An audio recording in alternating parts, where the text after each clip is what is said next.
Welcome to education point. दोस्तों, आज हम सभी लोग लूसेंट बुक के जनरल नॉलेज के महत्वपूर्ण प्रश्नों को देखेंगे, जो आपके आने वाले सभी एग्ज़ाम की दृष्टि से बहुत ही महत्वपूर्ण होने वाला है। अगर आप किसी भी एग्ज़ाम की तैयारी कर रहे हैं तो ये वीडियो आपके लिए काफ़ी हेल्पफुल होने वाली है। तो दोस्तों, आप लोग पूरे वीडियो में बने रहिएगा। वीडियो अच्छी लगे तो लाइक शेयर सब्सक्राइब भी ज़रूर करें। चलिए स्टार्ट करते हैं आज की क्लास। हमारा आज का सवाल है, संसद के अधिवेशन को बुलाने एवं समाप्त करने की शक्ति किसमें निहित है? तो दोस्तों, संसद के अधिवेशन को बुलाने एवं समाप्त करने की शक्ति राष्ट्रपति के पास है। किसके पास है? तो राष्ट्रपति के पास है। अनुच्छेद 123 के अनुसार राष्ट्रपति अध्यादेश कब जारी कर सकता है? तो जब संसद का अधिवेशन न चल रहा हो तब अनुच्छेद 123 के तहत राष्ट्रपति अध्यादेश को जारी कर सकता है। अगला देखते हैं, मंत्रिपरिषद के सदस्यों को पद एवं गोपनीयता की शपथ कौन दिलाता है? तो मंत्रिपरिषद के सदस्यों को पद एवं गोपनीयता की शपथ राष्ट्रपति दिलाता है। कौन दिलाता है? राष्ट्रपति। अगला है, राज्य पुनर्गठन आयोग कब लागू किया गया? तो 1 नवंबर 1956 में राज्य पुनर्गठन आयोग लागू किया गया। न्यायाधीश फजल अली की अध्यक्षता में राज्य पुनर्गठन आयोग कब बनाया गया? तो 1953 में न्यायाधीश फजल अली की अध्यक्षता में राज्य पुनर्गठन आयोग बनाया गया। अगला है, बलवंत राय मेहता समिति का संबंध किससे है? तो पंचायती राज से बलवंत राय मेहता समिति का संबंध है। अगला सवाल है, मुख्यमंत्री की नियुक्ति किस अनुच्छेद के तहत की जाती है? तो अनुच्छेद 163 के तहत मुख्यमंत्री की नियुक्ति की जाती है। अगला है, किसी राज्य की प्रथम महिला मुख्यमंत्री कौन थी? तो सुचेता कृपलानी, जो उत्तर प्रदेश की थी, वो उत्तर प्रदेश राज्य की पहली महिला मुख्यमंत्री थी, सुचेता कृपलानी। संविधान सभा का निर्माण किस योजना के आधार पर किया गया? तो कैबिनेट मिशन योजना के तहत संविधान सभा का निर्माण किया गया। अगला है, मंडल आयोग ने पिछड़ी जातियों को कितने प्रतिशत आरक्षण देने की सिफारिश की थी? तो 27% आरक्षण देने की सिफारिश की थी मंडल आयोग ने पिछड़ी जाति के लिए। नेक्स्ट है, न्यायाधीशों का वेतन किस निधि से दिया जाता है? तो भारत की संचित निधि से न्यायाधीशों का वेतन दिया जाता है। अगला है, वर्तमान में उच्चतम न्यायालय के न्यायाधीशों की संख्या कितनी है? वर्तमान में उच्चतम न्यायालय के न्यायाधीशों की संख्या 33 है। मुख्य न्यायाधीश सहित कुल 33 न्यायाधीश हैं। अगला है, संवैधानिक सभा का सलाहकार किसे नियुक्त किया गया? तो डॉक्टर VN राव को संवैधानिक सभा का सलाहकार नियुक्त किया गया था। नेक्स्ट है, किस विधेयक के संबंध में संसद का संयुक्त अधिवेशन बुलाने का प्रावधान नहीं है? तो वित्त विधेयक और संविधान संशोधन विधेयक के संबंध में संसद का संयुक्त अधिवेशन बुलाने का प्रावधान नहीं है। अगला है, अब तक कितनी बार संयुक्त अधिवेशन बुलाया जा चुका है? तो दोस्तों, अब तक 3 बार कुल संयुक्त अधिवेशन बुलाया जा चुका है। अगला है, संविधान के किस अनुच्छेद में धन विधेयक को परिभाषित किया गया है? तो अनुच्छेद 110 में धन विधेयक को परिभाषित किया गया है। अगला है, संविधान के किस अनुच्छेद में संयुक्त अधिवेशन बुलाने का प्रावधान है? तो अनुच्छेद 108 के तहत संयुक्त अधिवेशन बुलाने का प्रावधान है। अगला है, भारत का मैग्ना कार्टा की संख्या किसे दी गई है? तो मूल अधिकार भाग 3 को भारत का मैग्ना कार्टा की संख्या दी गई है। तो दोस्तों, वीडियो अच्छी लगे तो लाइक से सब्सक्राइब जरूर आप लोग करें। काफ़ी मेहनत लगती है वीडियो को बनाने में, इसलिए आप लोग प्लीज़ लाइक से सब्सक्राइब जरूर करें। तो चलिए आगे देखते हैं। हमारा अगला सवाल है, कानून के समक्ष समानता का अधिकार किस अनुच्छेद में वर्णित है? तो कानून के समक्ष समानता का अधिकार अनुच्छेद 14 में, जो कि ब्रिटेन देश से लिया गया है। तो अगला देखते हैं, प्रेस की स्वतंत्रता या अभिव्यक्ति की स्वतंत्रता किस अनुच्छेद में निहित है? तो प्रेस की स्वतंत्रता या अभिव्यक्ति की स्वतंत्रता अनुच्छेद 19 के भाग 1 में वर्णित है। और तो इस स्वतंत्रता का अधिकार अनुच्छेद 19 से 22 में निहित है। अगला देखते हैं, लोकसभा में अनुसूचित जातियों के लिए कुल कितनी सीटें आरक्षित हैं? तो लोकसभा में अनुसूचित जनजातियों के लिए कुल कितनी? तो 84 सीटें जो हैं आरक्षित हैं अनुसूचित जातियों के लिए लोकसभा में। अगला देखते हैं। अगला है, सर्वप्रथम उच्चतम न्यायालय के किस न्यायाधीश के विरुद्ध महाभियोग का प्रस्ताव लाया गया? तो वी रामास्वामी को न्यायाधीश के विरुद्ध महाभियोग का प्रस्ताव लाया गया। अगला है, मौलिक अधिकारों को स्थगित या निलंबित कौन कर सकता है? तो राष्ट्रपति आपातकाल में मौलिक अधिकारों को स्थगित या निलंबित कर सकता है। नेक्स्ट है, लोकसभा में अनुसूचित जनजातियों के लिए कितनी सीटें आरक्षित हैं? तो लोकसभा में अनुसूचित जनजातियों के लिए 47 सीटें आरक्षित हैं। नेक्स्ट है, मंडल आयोग ने अपनी सिफारिशें कब प्रस्तुत की थी? तो 1980 में मंडल आयोग ने अपनी सिफारिशें प्रस्तुत की थी, याद रखिएगा 1980 में। अगला देखते हैं, भारतीय संविधान में कुल कितनी अनुसूचियां हैं? तो कुल 12 अनुसूचियां हैं भारतीय संविधान में। अगला है, प्रथम भाषा आयोग का गठन किसके नेतृत्व में किया गया? तो बीजी खेर के नेतृत्व में प्रथम भाषा आयोग का गठन किया गया। अगला है, 2 अक्टूबर 1959 को पंडित जवाहरलाल नेहरू ने पंचायती राज व्यवस्था का उद्घाटन कहाँ से किया? तो नागौर राजस्थान से 2 अक्टूबर 1959 को पंडित जवाहरलाल नेहरू ने पंचायती राज व्यवस्था का उद्घाटन किया। अगला है, राजनीतिक व्यवस्था का जनक किसे कहा जाता है? तो अरस्तू को राजनैतिक व्यवस्था का जनक कहा जाता है। अगला देखते हैं, 2011 में सिक्किम उच्च न्यायालय के किस न्यायाधीश ने महाभियोग सुनवाई से पहले ही अपना त्यागपत्र दे दिया था? तो पीडी दिनकरण ने 2011 में जो सिक्किम उच्च न्यायालय के न्यायाधीश ने मुख्य सुनवाई से पहले ही अपना त्यागपत्र दिया था। अगला है, लोकतंत्र का तीसरा स्तंभ किसे कहा जाता है? तो लोकतंत्र का तीसरा स्तंभ न्यायालय को कहा जाता है। किसको? न्यायालय को। अगला है, मौलिक अधिकारों से संबंधित रिट कौन जारी कर सकता है? तो उच्चतम न्यायालय अनुच्छेद 32 एंड उच्चतम न्यायालय अनुच्छेद 226 के तहत मौलिक अधिकारों से संबंधित रिट को जारी किया जा सकता है। अगला है, भारत में संघीय व्यवस्था को किस देश से अपनाया गया है? तो भारत में संघीय व्यवस्था को कनाडा से अपनाया गया है। कहाँ से? कनाडा से। नेक्स्ट, संविधान में भूमि सुधार अधिनियम किस अनुसूची में रखे गए हैं? तो 9वीं अनुसूची में। और प्रथम संविधान संशोधन 1951 में हुआ। तो संविधान में भूमि सुधार अधिनियम 9वीं अनुसूची में रखे गए हैं। अगला है, संविधान में दल बदल संबंधी अधिनियम किस सूची में रखा गया है? तो 10वीं अनुसूची में दल बदल संबंधी अधिनियम रखा गया है। नेक्स्ट, श्रीमती इंदिरा गांधी प्रथम बार प्रधानमंत्री बनी तब किस सदन की वह सदस्य थी? तो श्रीमती इंदिरा गांधी जब प्रथम बार प्रधानमंत्री बनी थी वह तब राज्यसभा की सदस्य थी। कहाँ की? राज्यसभा की सदस्य थी। अगला है, संविधान की प्रस्तावना को मूल ढांचा किसने माना है? तो सर्वोच्च न्यायालय ने संविधान की प्रस्तावना को मूल ढांचा माना है। नेक्स्ट, संविधान के अंतर्गत भारतीय संविधान किसमें निहित है? तो भारत की जनता में संविधान के अंतर्गत भारतीय संविधान निहित है। नेक्स्ट, संविधान भारत की जनता में निहित है। संविधान में समाहित कौन से शब्द या प्रदर्शित करते हैं कि हम भारत के लोग ये शब्द जो हैं प्रदर्शित करते हैं कि संविधान भारत की जनता में निहित है। अगला, उच्चतम न्यायालय के न्यायाधीश की नियुक्तिकर्ता कौन है? तो राष्ट्रपति नियुक्ति करता है उच्चतम न्यायालय के न्यायाधीश की। अगला है, उच्चतम न्यायालय के न्यायाधीश अपने पद से त्यागपत्र किसे सौंप सकते हैं?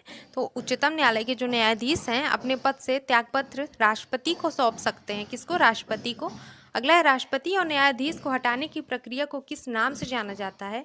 तो महाभियोग प्रक्रिया को कहते हैं। राष्ट्रपति और न्यायाधीश को हटाने की प्रक्रिया को क्या कहते हैं? महाभियोग प्रक्रिया। वह प्रधानमंत्री जो पद ग्रहण करते समय किसी भी सदन के सदस्य नहीं थे। तो कौन था वो?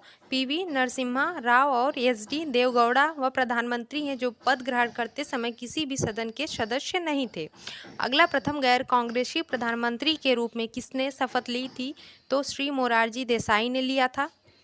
अगला है, किस पूर्व प्रधानमंत्री को युवा तुर्क भी कहा जाता है? तो चंद्रशेखर आज़ाद को युवा तुर्क भी कहा जाता था, जो कि पूर्व प्रधानमंत्री भी रहे।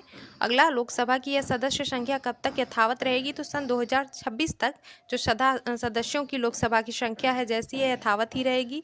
संविधान के किस भाग में मूल अधिकारों से संबंधित उपबंध है? तो भाग 3 में संविधान के मूल अधिकारों से संबंधित उपबंध है जिसमें अनुच्छेद 12 से 35 तक है। अगला, संविधान में संशोधन की प्रक्रिया को किस देश के संविधान से ग्रहण किया गया है? तो दक्षिण अफ्रीका से ग्रहण किया गया है। अगला है, संविधान में आपातकालीन उपबंध किस देश के संविधान से लिए गए हैं? तो जर्मनी के संविधान से हमारे संविधान में जो आपातकालीन उपबंध है लिए गए हैं। अगला, वर्तमान में लोकसभा एवं राज्य विधानसभाओं की संख्या का निर्धारण किस वर्ष की जनगणना के आधार पर किया गया है? तो 1971 की जनगणना के आधार पर वर्तमान में लोकसभा एवं राज्य विधानसभा की संख्या का निर्धारण किया गया है। नेक्स्ट है, सम्राट अशोक के शिलालेखों को पढ़ने वाला प्रथम अंग्रेज कौन था? तो जेम्स प्रिंसेप था जो कि सम्राट अशोक के शिलालेखों को पढ़ने वाला प्रथम अंग्रेज था। अगला है, महावीर स्वामी ने जैन संघ की स्थापना कहाँ की थी? तो पावापुरी में महावीर स्वामी ने जैन संघ की स्थापना की थी। कहाँ? पावापुरी में। अगला देखते हैं, किस विदेशी दूत ने स्वयं को भागवत घोषित किया था? तो एंटियल किट्स ने जो कि एक विदेशी दूत थे। इन्होंने स्वयं को भागवत घोषित किया था। अगला है वैदिक कालीन लोगों ने सर्वप्रथम किस धातु का प्रयोग किया? तो वैदिक काल में लोगों ने सबसे पहले तांबा धातु का प्रयोग किया था। किस वेद की रचना गद्य एवं पद्य दोनों में की गई है? तो यजुर्वेद एक ऐसा वेद है जिसकी रचना गद्य एवं पद्य दोनों में की गई है। अगला है किस व्यक्ति को बिना ताज का बादशाह कहा जाता है? तो सुरेंद्र नाथ बनर्जी को बिना ताज का बादशाह कहा जाता है। अगला है हड़प्पा काल में तांबे के रथ की खोज किस स्थान से हुई थी? तो हड़प्पा काल में जो तांबे की रथ की खोज हुई थी वह दैमाबाद जो कि महाराष्ट्र में है वहाँ पर हुई थी। अगला है महावीर स्वामी यति कब कहलाए? तो महावीर स्वामी घर त्यागने के बाद ही यति कहलाए हैं। अगला है मोहनजोदड़ो के स्नानागार के पश्चिम में स्थित स्तूप का निर्माण किस काल में किया गया था? तो कुषाण काल में किया गया था। मोहनजोदड़ो के स्नानागार के पश्चिम में जो स्थित स्तूप का निर्माण कराया गया था कब? कुषाण काल में। अगला है हड़प्पा सभ्यता के किस पुरास्थल को सिंध का बाग या मृतकों का टीला कहा गया है? तो मोहनजोदड़ो को हड़प्पा का एक पुरास्थल है जिसका नाम है मोहनजोदड़ो, जिसको सिंध का बाग या मृतकों का टीला कहा गया है। नेक्स्ट क्वेश्चन है ऐसा कौन सा प्रथम सूफी संत था जिसने अपने आप को अनलहक घोषित किया था? तो मंसूर हल्लाज था एक प्रथम सूफी संत जिसने अपने आप को अनलहक घोषित किया था। अगला है हिंदुस्तान तलवार के जोर पर जीता गया था, यह कथन किसका है? तो लॉर्ड एल्गिन द्वितीय ने कहा था कि हिंदुस्तान तलवार के जोर पर जीता गया था। अगला है विष्णु के 10 अवतारों की जानकारी का स्रोत पुराणों में मिलता है? तो मत्स्य पुराण में विष्णु के 10 अवतारों की जानकारी का स्रोत मिलता है। किसमें? मत्स्य पुराण में। अगला है बौद्ध धर्म की किस शाखा में मंत्र हठयोग एवं तांत्रिक आचारों की प्रधानता दी गई है? तो वज्रयान बौद्ध धर्म की शाखा है जिसमें मंत्र हठयोग एवं तांत्रिक आचारों को प्रधानता दी गई है। नेक्स्ट है प्रसिद्ध विजय विट्ठल मंदिर जिसके 56 तक्षित स्तंभ से संगीतमय स्वर निकालते हैं वह कहाँ अवस्थित है? तो हम्पी कर्नाटक में प्रसिद्ध विजय विट्ठल मंदिर स्थित है जिसके 56 तक्षित स्तंभ से संगीतमय स्वर निकलते हैं। अगला है किस शासक ने चित्तौड़गढ़ के कीर्ति स्तंभ का निर्माण करवाया? तो राणा कुंभा ने कीर्ति स्तंभ का निर्माण करवाया। कहाँ के? चित्तौड़गढ़ के। अगला है इंडिया डिवाइडेड नाम की पुस्तक के लेखक कौन थे? तो doctor Rajendra Prasad India divided नाम की पुस्तक के लेखक थे। नेक्स्ट है शेरशाह के बाद और अकबर से पहले दिल्ली पर राज करने वाले हिंदू राजा का नाम क्या था? तो हेमू था जो शेरशाह के बाद और अकबर से पहले दिल्ली पर राज किए थे, जो कि एक हिंदू राजा थे। अगला आर्य शब्द का शाब्दिक अर्थ क्या है? तो श्रेष्ठ या कुलीन आर्य शब्द का शाब्दिक अर्थ होता है। अगला है चरक संहिता नामक पुस्तक किस विषय से संबंधित है? तो चरक संहिता नामक जो पुस्तक है वह चिकित्सा के विषय से संबंधित है। नेक्स्ट है गुप्तकालीन प्रशासन में गांव के मुख्य अधिकारी को क्या कहा जाता है? तो गुप्तकालीन प्रशासन में गांव के मुख्य अधिकारी को पुरपाल कहा जाता है। अगला देखते हैं किस राष्ट्रकूट शासक ने एलोरा के पर्वतों को काटकर प्रसिद्ध कैलाश मंदिर का निर्माण करवाया था? तो कृष्ण प्रथम ने एलोरा के पर्वतों को काटकर प्रसिद्ध कैलाश मंदिर का निर्माण करवाया था। नेक्स्ट है किस गुप्त सम्राट को विक्रमादित्य के नाम से जाना जाता है? तो चंद्रगुप्त द्वितीय को विक्रमादित्य के नाम से भी जाना जाता है। अगला है गुप्तकालीन सोने की मुद्रा को क्या कहा जाता है? तो दिनार के नाम से जानते हैं गुप्तकाल की सोने की मुद्रा को। ऋग्वेद में उल्लेखित करीब 25 नदियों में से सर्वाधिक महत्वपूर्ण नदी कौन सी थी? तो सरस्वती नदी सबसे महत्वपूर्ण थी। ऋग्वेद में जितनी भी 25 नदियों का उल्लेख है उनमें से सबसे महत्वपूर्ण सरस्वती नदी थी। नेक्स्ट है बाल गंगाधर तिलक को आधुनिक भारत का निर्माता किसने कहा था? तो महात्मा गांधी ने बाल गंगाधर तिलक को आधुनिक भारत का निर्माता कहा था। अगला है हैदराबाद नगर की स्थापना किसने की थी? तो मोहम्मद कुली कुतुब शाह ने हैदराबाद नगर की स्थापना की थी। अगला है ऋग्वैदिक आर्यों की भाषा क्या थी? तो संस्कृत भाषा थी ऋग्वैदिक आर्यों की। महात्मा बुद्ध को किस नदी के तट पर ज्ञान प्राप्त हुआ था? तो निरंजना नदी के तट पर महात्मा बुद्ध को ज्ञान प्राप्त हुआ था। अगला है कुषाण शासक कनिष्क के निर्माण कार्यों का निरीक्षण अभियंता अधिकारी कौन था? तो अगेसिलोस कुषाण शासक कनिष्क के निर्माण कार्यों का निरीक्षक अभियंता अधिकारी था। अगला है जैन परंपरा के अनुसार जैन धर्म के 24वें एवं अंतिम तीर्थंकर कौन थे? तो महावीर जैन जो थे जैन परंपरा के अनुसार जैन धर्म के 24वें एवं अंतिम तीर्थंकर थे। क्या नाम है? महावीर स्वामी, जो कि 24वें एवं अंतिम तीर्थंकर थे। अगला है वैज्ञानिक समाज की स्थापना किसने की थी? तो सर सैयद अहमद खान ने 1864 में वैज्ञानिक समाज की स्थापना की थी। अगला है सातवाहन शासकों की राजकीय भाषा क्या थी? तो प्राकृत भाषा थी। कौन सी प्राकृत भाषा थी सातवाहन शासकों की राजकीय भाषा? नेक्स्ट है प्राचीन भारत में सर्वप्रथम किस वंश के शासकों ने द्वैध शासन प्रणाली की शुरुआत की? तो कुषाण काल के शासकों ने द्वैध शासन प्रणाली की शुरुआत की थी। अगला है सम्राट अशोक के पिता कौन थे? तो बिंदुसार सम्राट अशोक के पिता थे। नेक्स्ट मोहनजोदड़ो की सबसे बड़ी इमारत कौन सी है? तो अन्नागार है मोहनजोदड़ो की सबसे बड़ी इमारत। मुगल काल में किस बंदरगाह को बाबुल मक्का यानी मक्का द्वार कहा जाता है? तो सुंदर बंदरगाह को मक्का द्वार कहा जाता है। किसको? सूरत बंदरगाह को। अगला सवाल है दिल्ली का पुराना किला किसके द्वारा बनवाया गया था? तो दिल्ली का पुराना किला शेरशाह सूरी के द्वारा बनवाया गया था। किसके द्वारा? शेरशाह सूरी द्वारा। अगला है दिल्ली सल्तनत के किस सुल्तान ने तुर्कान ने चिहाल गानी की स्थापना की थी? तो इल्तुतमिश ने तुर्कान ने चिहालगानी की स्थापना की थी। चंदेलों की राजधानी कहाँ स्थित थी? तो खजुराहो भोपाल में चंदेलों की राजधानी स्थित थी। नेक्स्ट हड़प्पा के मिट्टी के बर्तनों पर सामान्यतः किस रंग का उपयोग हुआ था? तो लाल रंग का सामान्यतः उपयोग हुआ था। अगला है बौद्धों के कौन से ग्रंथ को गीता के समान पवित्र माना जाता है? तो बौद्धों का धम्मपद एक ग्रंथ है जिसको गीता के समान ही पवित्र माना जाता है। चाणक्य का अन्य नाम क्या था? तो विष्णुगुप्त था चाणक्य का अन्य नाम। अगला है चरक और नागार्जुन किसके दरबार की शोभा थे? तो कनिष्क के दरबार की शोभा थे। कौन? चरक और नागार्जुन। नेक्स्ट है दिल्ली सल्तनत की स्थापना कब हुई? तो 1206 ईस्वी में दिल्ली सल्तनत की स्थापना हुई। अगला सवाल है किस मुस्लिम शासक की मृत्यु घोड़े से गिरने के कारण हुई थी? तो कुतुबुद्दीन ऐबक की मृत्यु घोड़े से गिरने के कारण हुई थी, जो एक मुस्लिम शासक थे कुतुबुद्दीन ऐबक। अगला है किस विद्वान ने प्रसिद्ध ग्रंथ शाहनामा की रचना की है?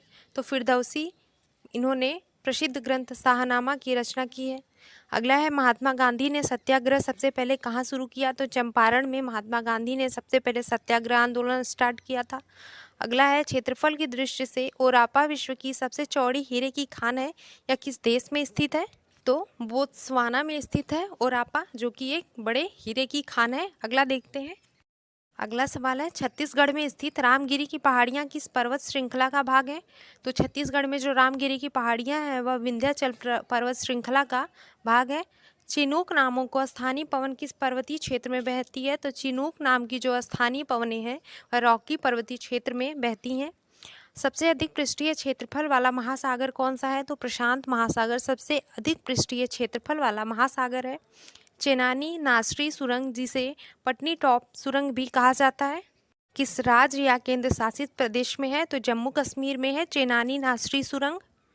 नेक्स्ट है अंडमान निकोबार द्वीप समूह की सबसे ऊंची चोटी कौन सी है?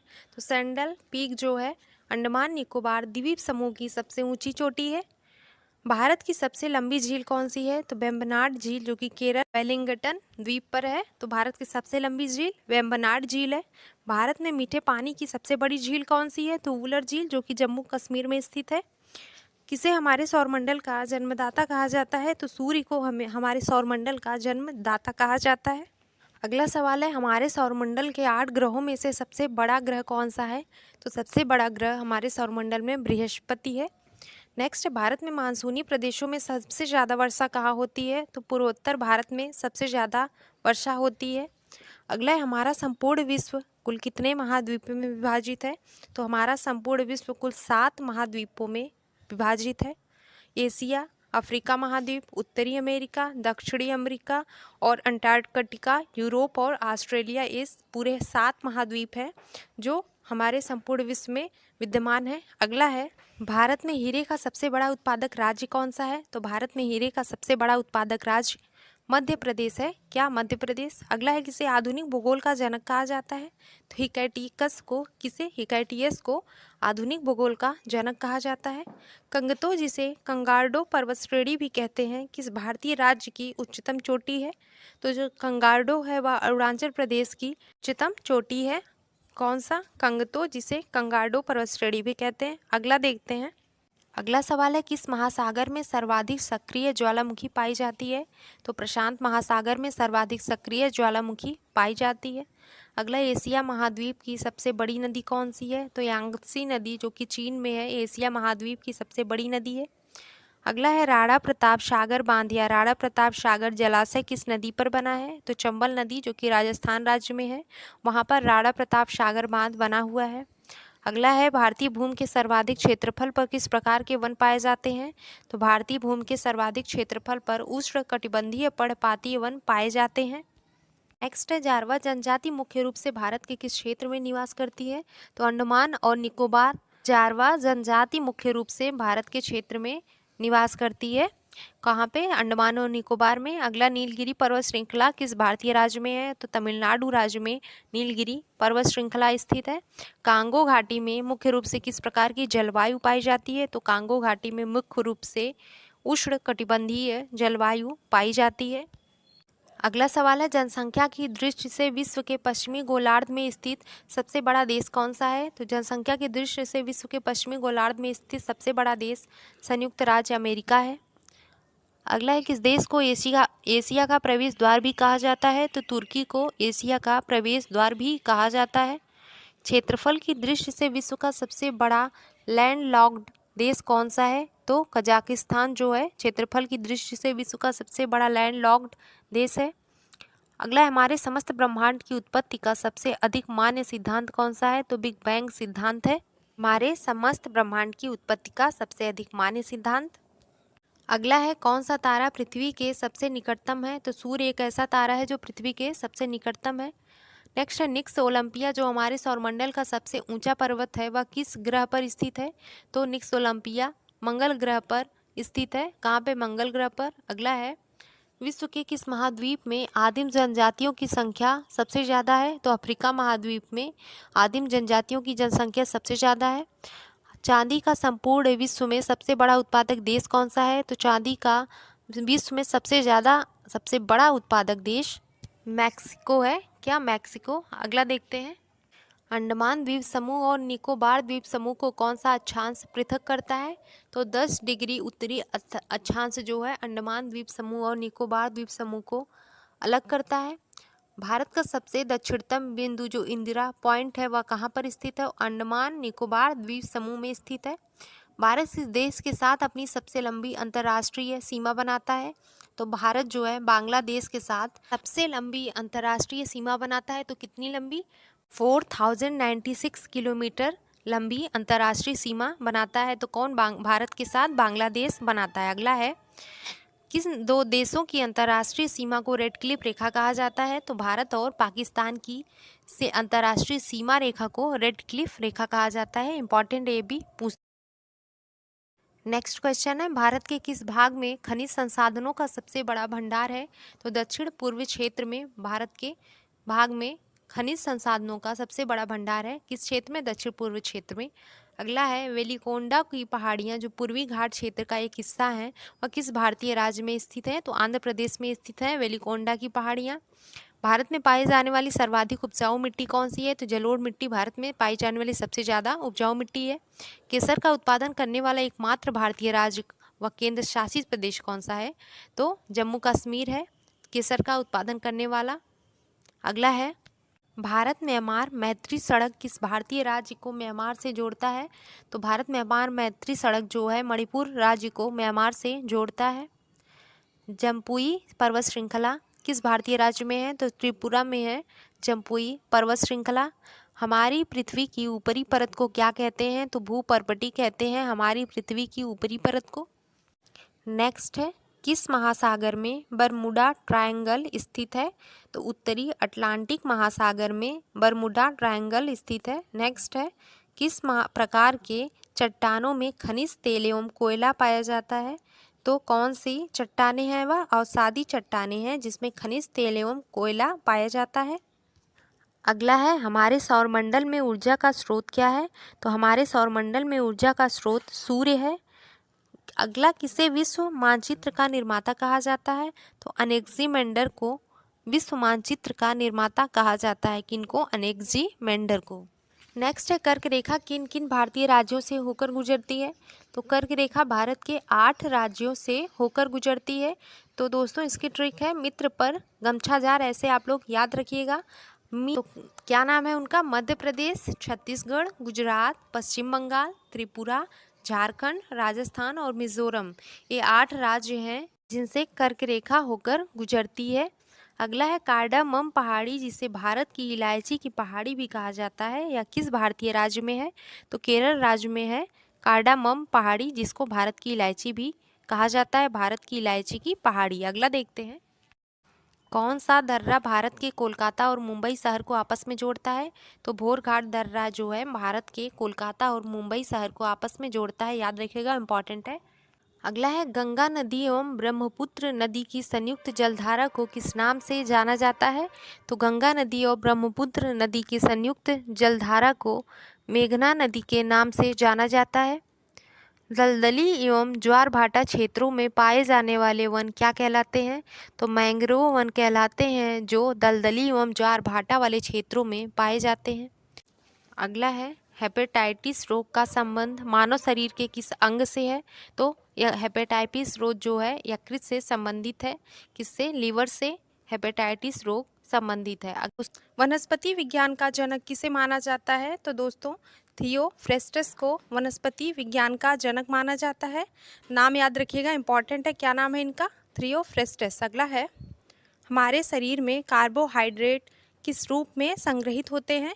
तो हमारे शरीर में जो कार्बोहाइड्रेट होते हैं वह ग्लाइकोजन के रूप में संग्रहित होते हैं। किसके रूप में? ग्लाइकोजन के रूप में। अगला है, जीव कोशिका में राइबोसोम का कार्य क्या होता है? तो जीव कोशिका में जो राइबोसोम होते हैं वे प्रोटीन का संश्लेषण करते हैं। अगला देखते हैं, पारद थर्मामीटर का आविष्कार किसने किया था? तो दोस्तों गैब्रियल फॉरेनहाइट ने पारद थर्मामीटर का आविष्कार किया था। किसने? गैब्रियल फॉरेनहाइट ने। हमारा नेक्स्ट क्वेश्चन है, हमारे शरीर के अधिकतम एंजाइम किससे बने होते हैं? तो दोस्तों हमारे शरीर के जो एंजाइम हैं ज़्यादातर प्रोटीन के बने होते हैं। किसके? प्रोटीन के। नेक्स्ट है, कौन सी 2 गैसों का मिश्रण प्रोड्यूसर गैस बनाता है? तो कार्बन मोनोऑक्साइड और नाइट्रोजन 2 गैस हैं, दोनों मिलके प्रोड्यूसर गैस का निर्माण करते हैं। अगला है, पेट्रोल की गुणवत्ता को किसके द्वारा अभिव्यक्त किया जाता है? तो पेट्रोल की गुणवत्ता को ऑक्टेन संख्या के द्वारा अभिव्यक्त किया जाता है। किसके द्वारा? ऑक्टेन संख्या के द्वारा। अगला देखते हैं, मनुष्य की आंखों में किसी वस्तु का प्रतिबिंब कहाँ पर बनता है? तो दोस्तों रेटिना पर मनुष्य की आंखों में प्रतिबिंब बनता है किसी वस्तु का, याद रखिएगा, इंपॉर्टेंट है। वसा का पाचन करने वाला लाइपेज एंजाइम किसके द्वारा स्रावित होता है? तो दोस्तों वसा का पाचन क्या करता है? लाइपेज एंजाइम, जिसका श्रावण अग्न्याशय के द्वारा होता है। किसके द्वारा? अग्न्याशय के द्वारा। नेक्स्ट है, एक अक्षीय तने पर पत्तियों की व्यवस्था को क्या कहते हैं? तो जो एक अक्षीय तने पर पत्तियों की व्यवस्था को हम लोग पर्ण विन्यास कहते हैं। क्या? पर्ण विन्यास। अगला है, किसी तत्व को सामान्यतः फूलों और उनके रस को सुरक्षित रखने में किस चीज़ का प्रयोग किया जाता है? तो दोस्तों सोडियम बेंजोइट का प्रयोग सामान्यतः हम लोग फूल और उनके रस को सुरक्षित रखने में करते हैं। किसका? सोडियम बेंजोइट का प्रयोग। अगला है, भाप चलित इंजन ऊर्जा को किस में परिवर्तित करता है? भाप चलित इंजन ऊर्जा को, ऊष्मा ऊर्जा को यांत्रिक ऊर्जा में परिवर्तित करता है। तो दोस्तों जो भाप चलित इंजन है उसमें से ऊष्मा ही निकलती है, जिसके कारण वह क्या है? ऊष्मा ऊर्जा को यांत्रिक ऊर्जा में परिवर्तित करता है। अगला है, किसी विकिरण से कैंसर पैदा होने का खतरा होता है? तो किस विकिरण से? तो अल्ट्रावायलेट जो विकिरण है, यानी पराबैंगनी किरणें जो होती हैं वे कैंसर के होने का खतरा होती हैं। तो याद रखिएगा, जो कि जिससे हमको ओजोन परत जो है सुरक्षा प्रदान करती है। हाइड्रोजन बम किस सिद्धांत पर कार्य करता है? तो दोस्तों हाइड्रोजन बम नाभिकीय विखंडन पर कार्य करता है। किसके सिद्धांत पर? नाभिकीय विखंडन के सिद्धांत पर। पीलिया रोग से मानव शरीर का कौन सा अंग प्रभावित होता है? तो पीलिया रोग से मानव का लीवर यानी यकृत जो होता है वह प्रभावित होता है। अगर किसी को पीलिया हुआ है तो उसका यकृत जो होगा वह प्रभावित होगा। अगला है, किस रोग की जांच के लिए एलिसा परीक्षण किया जाता है? तो एलिसा परीक्षण जो होता है वह रक्त में एंटीबॉडी का पता लगाने के लिए किया जाता है। किसका? एंटीबॉडी का पता लगाने के लिए रक्त में। अगला सवाल है, यदि पृथ्वी पर जीवन ना हो तो पृथ्वी पर ऑक्सीजन की मात्रा क्या होगी? तो अपरिवर्तित रहेगी, चाहे पृथ्वी पर जीवन रहे या ना रहे, ऑक्सीजन हमेशा प्रेजेंट रहेगी। अगला है, मेनिनजाइटिस नामक बीमारी मानव शरीर के किस अंग से संबंधित है? तो दोस्तों मस्तिष्क से, ब्रेन से संबंधित है मेनिनजाइटिस नामक बीमारी। ट्रांजिस्टर का आंतरिक एंटीना किस धातु का बना होता है? तो फेरोक्रोम का बना होता है ट्रांजिस्टर का आंतरिक एंटीना। नेक्स्ट है, लाल रंग को खतरे का सूचक क्यों माना जाता है? क्योंकि लाल रंग जो होता है उसका तरंग दैर्ध्य सबसे ज़्यादा होता है और जिसके कारण इसका अपवर्तनांक जो होता है वह कम होता है, जिसके चलते यह दूर से देखने पर स्पष्ट दिखाई देता है। इसी के कारण ही लाल रंग को खतरे के सूचक रूप में उपयोग किया जाता है। सबसे ज़्यादा लाल रंग का तरंग दैर्ध्य है दोस्तों, लेकिन सबसे कम वायलेट रंग का हम लोग बताएंगे तरंग दैर्ध्य कम है। अगला देखते हैं, किसे कोशिका की आत्महत्या की थैली कहा जाता है? तो लाइसोसोम को कोशिका की आत्महत्या की थैली कहा जाता है। अगला है, एलपीजी गैस में गंध के लिए किस चीज़ को मिलाया जाता है? तो दोस्तों जो लिक्विड पेट्रोलियम गैस है उसमें जो स्मेल आती है वह मिथाइल मरकप्टन को मिलाया गया है, जिसके कारण हमको स्मेल आती है, जिससे हम लोग खतरे से बचते हैं। अगला है, मानव शरीर की सबसे लंबी कोशिका तो कौन सी है? तंत्रिका कोशिका मानव शरीर की सबसे लंबी कोशिका होती है। रेगिस्तान में बनने वाला मृग मरीचिका किस सिद्धांत पर कार्य करता है? तो पूर्ण आंतरिक परावर्तन के सिद्धांत पर रेगिस्तान में बनने वाला मृग मरीचिका कार्य करता है। अगला सवाल है, किस गुण के कारण मच्छर पानी में बैठ पाता है? तो दोस्तों पृष्ठ तनाव के कारण मच्छर जो होता है वह पानी में बैठता है। अगला, अचानक या मुक्त रूप से गिरती हुई लिफ्ट में एक व्यक्ति का वजन कैसा होता है? तो दोस्तों उस व्यक्ति का वजन शून्य होता है। अगर अचानक से कोई लिफ्ट में व्यक्ति है तो गिर रही है नीचे, तो उसमें उसका वजन शून्य हो जाता है। वायुमंडल की वह सतह जिससे होकर रेडियो तरंगे परावर्तित होकर पृथ्वी पर आ जाती हैं तो उसे क्या कहते हैं? तो आयनोस्फीयर कहलाती है जब वायुमंडल की वह सतह जिससे होकर रेडियो तरंगे परावर्तित होकर पृथ्वी पर आती हैं। अगला है, पेट्रोलियम की गाड़ी चंद्रमा पर नहीं चल सकती, इसका कारण क्या है? तो दोस्तों चंद्रमा पर वायुमंडल की अनुपस्थिति होने के कारण पेट्रोलियम की गाड़ी चंद्रमा पर नहीं चल सकती है। अगला है, हमारी पृथ्वी का पलायन वेग कितना होता है? तो 11.2 किलोमीटर प्रति सेकंड हमारे पृथ्वी का पलायन वेग होता है। नेक्स्ट, हमारे शरीर में प्रोटीन का संश्लेषण कहाँ होता है? तो हमारे शरीर में प्रोटीन का संश्लेषण राइबोसोम में होता है। कहाँ पे? राइबोसोम में। नेक्स्ट है, हमारे शरीर में किस विटामिन की कमी होने से चोट लगने पर रक्त लगातार बहता है? तो अगर विटामिन के की कमी हो जाए हमारे शरीर में, जिससे अगर चोट लग जाती है तो रक्त का लगातार थक्का नहीं बनता है, जिसके कारण लगातार रक्त जो है बहता रहता है। नेक्स्ट है, पराबैंगनी किरणें, रेडियो तरंगे तथा एंकर्स किरणें किस प्रकार की तरंगों का उदाहरण है? तो दोस्तों पराबैंगनी किरण, रेडियो तरंग और एंकर्स किरण जो है वह विद्युत चुंबकीय तरंगों का उदाहरण है। किसका? विद्युत चुंबकीय तरंग का। नेक्स्ट है, किस वैज्ञानिक ने रेडियो एक्टिव पदार्थ की खोज की थी? तो हेनरी बैकरल ने रेडियो एक्टिव पदार्थ की खोज की थी। नेक्स्ट है, किसे जीवन का भौतिक चरण कहा जाता है? तो प्रोटोप्लाज्म को जीवन का भौतिक चरण कहा जाता है। नेक्स्ट है, आधुनिक आवर्त सारणी कुल कितने आवर्त वर्गों में विभाजित है? तो दोस्तों आधुनिक आवर्त सारणी जो है वह 7 आवर्त और 18 वर्गों में विभाजित है। नेक्स्ट, लोहे में जंग लगना किस प्रकार की अभिक्रिया का उदाहरण है? तो ऑक्सीकरण अभिक्रिया का उदाहरण है लोहे में जंग लगना। नेक्स्ट है, हवा में किस गैस की उपस्थिति के कारण पीतल हवा में फीका पड़ जाता है? तो हाइड्रोजन सल्फाइड जो होता है गैस वह उपस्थित होती है हमारे वायुमंडल में, जिसके कारण पीतल हवा में फीका पड़ जाता है। नेक्स्ट है, ऑप्टिक फाइबर का उपयोग मुख्य रूप से किसके लिए किया जाता है? तो ऑप्टिक फाइबर का प्रयोग मुख्य रूप से संचार के लिए किया जाता है। किसके लिए? संचार के लिए। हमारे शरीर में श्वेत रक्त कोशिकाओं का मुख्य कार्य क्या है? तो दोस्तों हमारे शरीर में जो WBC हैं, वाइट ब्लड कॉर्पसेल्स हैं, उसका मुख्य कार्य शरीर को बीमारियों से बचाना होता है। किस तत्व की उपस्थिति के कारण गिरगिट अपना रंग बदलता है? तो गिरगिट की त्वचा में एक मेलेनोफोर नामक असंख्य रंग द्रव्य कोशिकाएं उपस्थित होती हैं, जिसके कारण गिरगिट अपना रंग बदलता रहता है। अगला सवाल है, अंतरिक्ष में खाद्य की समुचित पूर्ति के लिए किस एक कोशिकीय सहभाग का उपयोग किया जाता है? तो क्लोरेला का प्रयोग अंतरिक्ष में खाद्य की समुचित पूर्ति के लिए एक कोशिकीय सहभाग का उपयोग किया जाता है, जिसका नाम है क्लोरेला। किस वैज्ञानिक ने ग्रहों की गति के सिद्धांत को प्रतिपादित किया? तो केपलर ने ग्रहों की गति के सिद्धांत को प्रतिपादित किया था। अगला है सूर्य सदैव पूर्व से क्यों निकलता है? इसका कारण क्या है? क्योंकि पृथ्वी हमारी पश्चिम से पूर्व की ओर घूमती है, जिसके कारण सूर्य हमेशा पूर्व से ही निकलता है। किस यंत्र के द्वारा पौधों में वाष्पोत्सर्जन की दर का निर्धारण किया जाता है? तो पोटोमीटर एक ऐसा यंत्र है जिसके द्वारा हम पौधों में वाष्पोत्सर्जन की दर का पता करते हैं। नाम याद रखिएगा, पोटोमीटर के द्वारा। रक्त में किस तत्व की कमी के कारण हाइपोग्लाइसीमिया रोग होता है? दोस्तों, हमारे खून में यानी ब्लड में हमारे किस तत्व की कमी होती है? ग्लूकोज की कमी होने पर हमको क्या होता है? हाइपोग्लाइसीमिया नामक रोग होता है। अगला है वायरोलॉजी के अंतर्गत किसका अध्ययन किया जाता है? तो दोस्तों, विषाणु का अध्ययन किया जाता है वायरोलॉजी के अंदर। वायरो वी से स्टार्ट है, वायरस भी होता है, इसे याद रखिएगा, इंपॉर्टेंट है। अगला है तेल की बूंदें जल की सतह पर फैलती हैं, इसका कारण क्या है?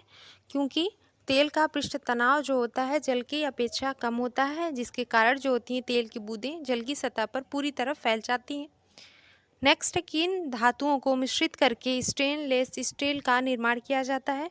तो लोहा, क्रोमियम और निकेल का मिश्रण करके स्टेनलेस स्टील का निर्माण किया जाता है। किसका? लोहा, क्रोमियम और निकेल का। अगला है किस सामाजिक बुराई को दूर करने के लिए शारदा एक्ट बनाया गया था? तो बाल विवाह एक सामाजिक बुराई है जो कि उसको दूर करने के लिए शारदा एक्ट बनाया गया था। अगला देखते हैं, भारतीय राष्ट्रीय कांग्रेस के प्रथम अध्यक्ष उमेश चंद्र चटर्जी पुनः कब और किस कांग्रेस अधिवेशन के अध्यक्ष बने? तो भारतीय राष्ट्रीय कांग्रेस के प्रथम अध्यक्ष उमेश चंद्र चटर्जी पुनः 1892 में इलाहाबाद अधिवेशन के अध्यक्ष बने। अगला है, भारत के संविधान के किस अनुच्छेद में अस्पृश्यता समाप्त करने का प्रावधान है? तो अनुच्छेद 17 में है। भारत के संविधान के अनुच्छेद 17 में अस्पृश्यता समाप्त करने का प्रावधान है। नेक्स्ट है, कंट्रोलर एवं ऑडिटर जनरल कब सेवा निवृत्त होते हैं? तो नियुक्ति के 6 वर्ष या 65 वर्ष की आयु पूरी होने पर कंट्रोलर एंड ऑडिटर जनरल सेवा निवृत्त होते हैं। अगला है, किसी मंत्री के विरुद्ध अविश्वास प्रस्ताव पारित हो जाने की स्थिति में क्या होता है? तो अगर किसी मंत्री के विरुद्ध अविश्वास प्रस्ताव पारित हो जाता है तो इस स्थिति में मंत्रिपरिषद से त्यागपत्र देना पड़ता है।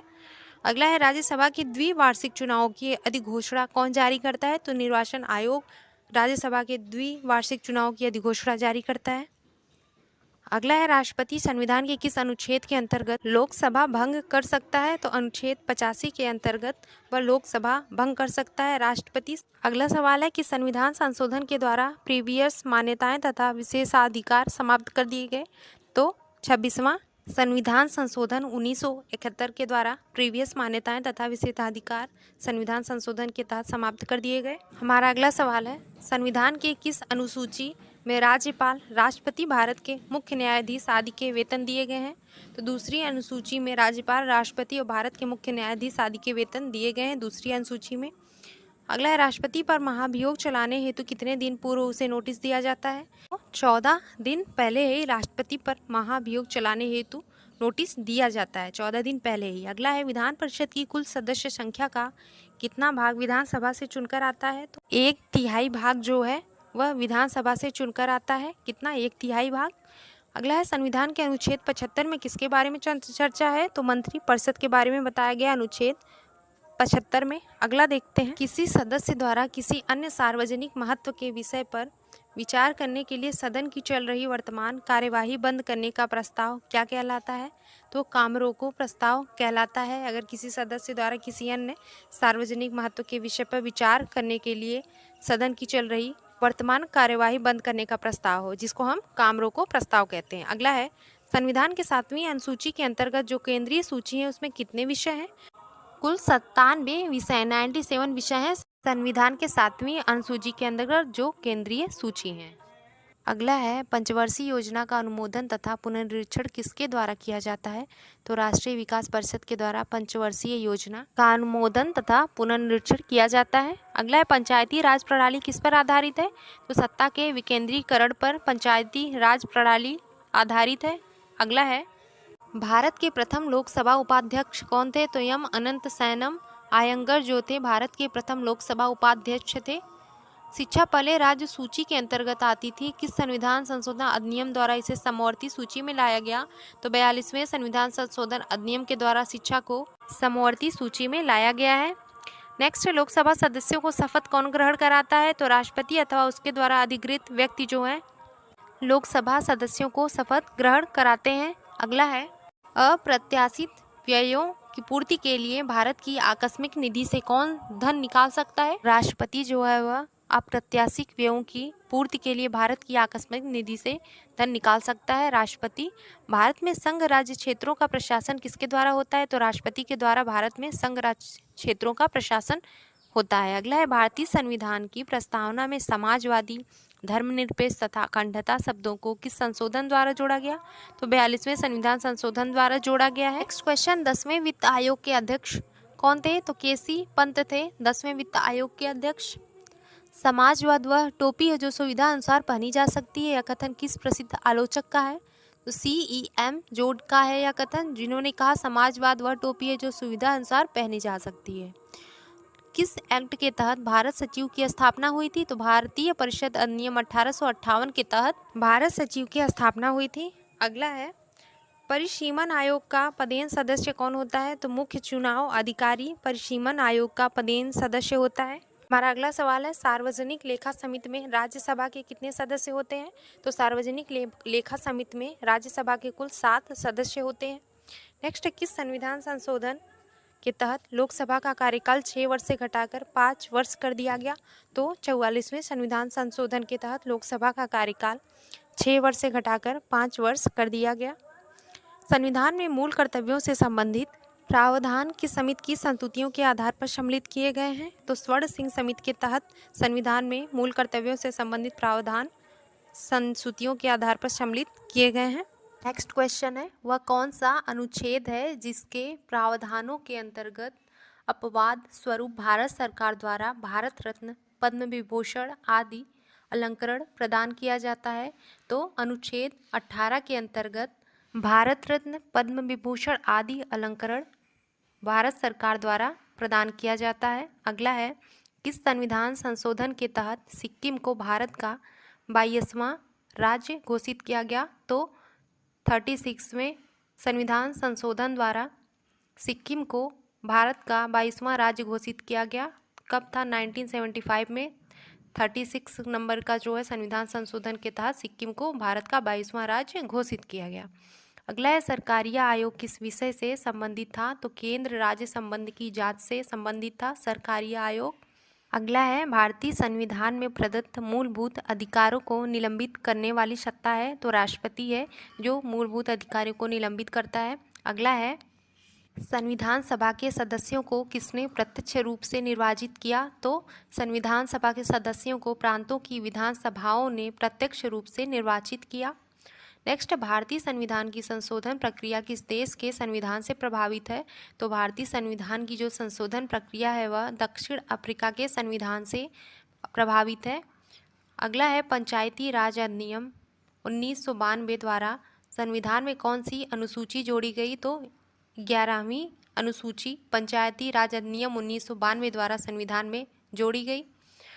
नेक्स्ट, दल बदल विरोधी कानून संविधान के कौन से संशोधन से संबंधित है? 52वें संविधान संशोधन 1985 से संबंधित है। दल बदल विरोधी कानून 52वां संविधान संशोधन से। अगला है,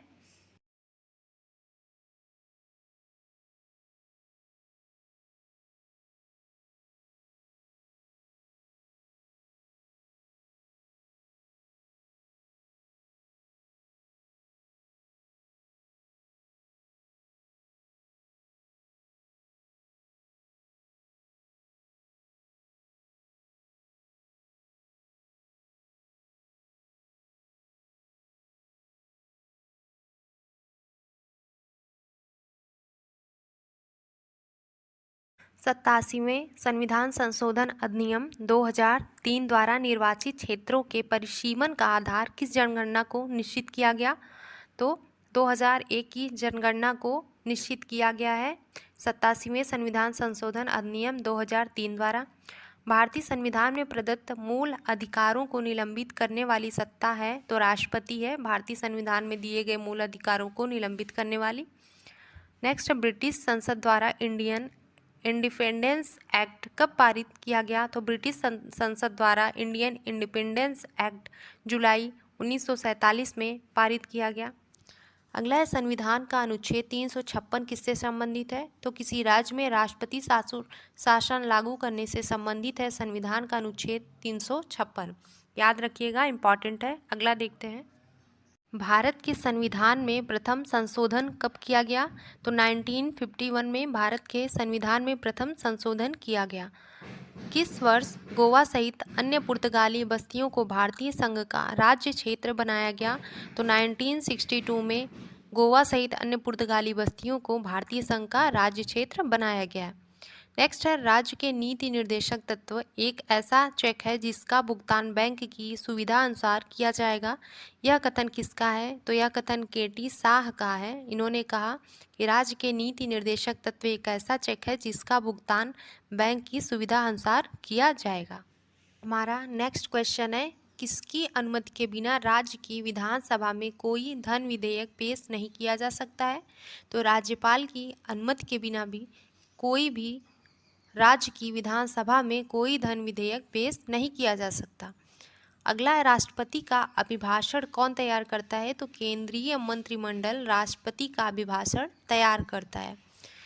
आगे है, भारत में रेल मार्गों का सबसे बड़ा जाल किस राज्य में पाया जाता है? तो भारत में रेल मार्गों का सबसे बड़ा जाल उत्तर प्रदेश में पाया जाता है। कहाँ पर? उत्तर प्रदेश में।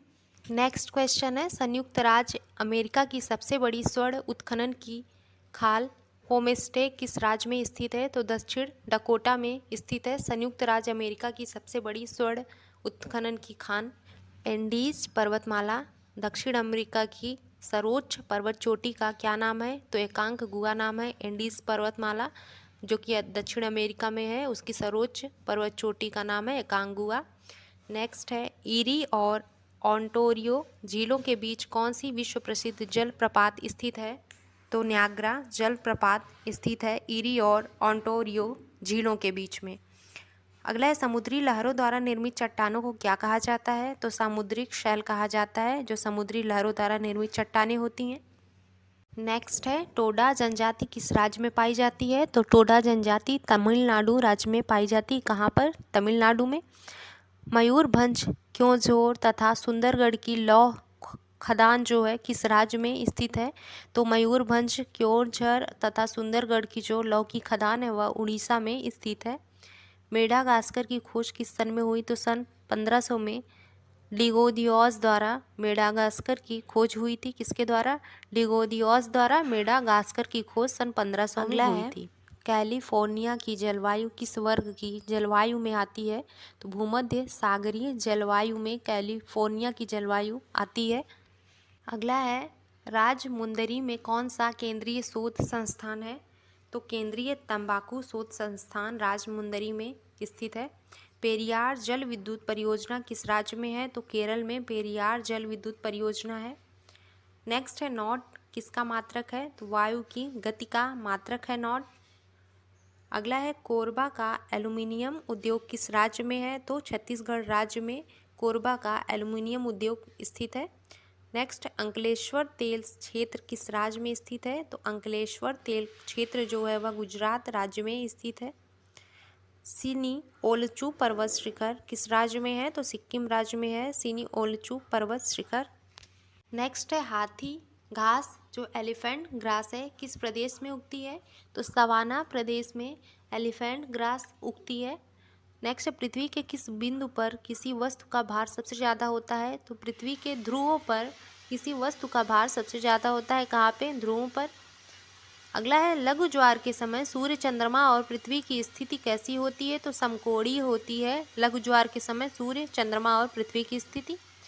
पनियान व इरुला जनजातियाँ किस राज्य में निवास करती हैं? तो पनियान और इरुला जनजाति केरल राज्य में निवास करती हैं। अगला क्वेश्चन है, उस सागर का क्या नाम है जिसकी सीमा 3 महाद्वीपों को छूती है? तो भूमध्य सागर है वह जिसकी सीमा 3 महाद्वीपों को छूती है। नेक्स्ट है, मॉरिस शब्द किस देश के आदिवासी लोगों के लिए प्रयुक्त होता है? तो मॉरिस शब्द न्यूजीलैंड के देश के आदिवासियों के लिए प्रयोग किया जाता है। कहाँ के? न्यूजीलैंड के आदिवासियों के लिए। अगला है, भारत में लिग्नाइट कोयला का सर्वाधिक उत्पादन कौन सा राज्य करता है? भारत में लिग्नाइट कोयला का सर्वाधिक उत्पादन तमिलनाडु राज्य करता है। कौन सा? तमिलनाडु। नेक्स्ट है, नीलगिरी पहाड़ी में किन किन पहाड़ी श्रेणियों का मिलन होता है? तो नीलगिरी की पहाड़ियों में पश्चिम घाट तथा पूर्वी घाट पर्वत श्रेणियों का मिलन होता है। कील नहर किस देश में स्थित है? तो जर्मनी में कील नहर स्थित है। नेक्स्ट है, विश्व में सर्वाधिक तापांतर किस जलवायु क्षेत्र में पाया जाता है? तो टैगा जलवायु क्षेत्र में सबसे ज़्यादा तापांतर पाया जाता है। हैदराबाद और सिकंदराबाद के बीच कौन सी झील स्थित है? तो हुसैन सागर झील हैदराबाद और सिकंदराबाद के बीच में स्थित है। नेक्स्ट है, दमिश्क किस देश की राजधानी है? तो सीरिया की राजधानी है दमिश्क। अगला है, कौन सा मंडल रेडियो तरंगों को परावर्तित करता है? तो आयन मंडल रेडियो तरंगों को परावर्तित करता है। कौन? आयन मंडल। नेक्स्ट है, सूर्य की हानिकारक पराबैंगनी किरणों से हमारी रक्षा कौन करता है? तो ओजोन मंडल जो है सूर्य की हानिकारक पराबैंगनी किरणों से हमारी रक्षा करता है। नेक्स्ट है, क्यूराइल द्वीप का विवाद किन दो देशों के बीच है? तो रूस और जापान के बीच क्यूराइल द्वीप का विवाद है। नेक्स्ट है, भारत का रूपनारायणपुर किस उद्योग के लिए महत्वपूर्ण है? तो केबल उद्योग के लिए भारत का रूपनारायणपुर प्रसिद्ध है। मकर संक्रांति के समय सूर्य किस पर सीधा चमकता है? तो मकर रेखा पर मकर संक्रांति के दिन सूर्य सीधा चमकता है। अगला है, एशिया का मृत सागर डेड सी किस प्रकार की घाटी का उदाहरण है? तो रिफ्ट घाटी का उदाहरण है एशिया का मृत सागर। नेक्स्ट है, हम्बोल्ट धारा किस तट के नज़दीक बहती है? तो दक्षिण अमेरिका के पश्चिमी तट के निकट हम्बोल्ट की धारा बहती है। कहाँ? दक्षिण अमेरिका के पश्चिमी तट के निकट। नेक्स्ट है, देश के सर्वप्रथम सौर तालाब सोलर पॉन्ड का विकास किस स्थान पर किया गया? तो देश के सर्वप्रथम सौर तालाब का विकास कच्छ गुजरात में किया गया। कहाँ? कच्छ गुजरात में।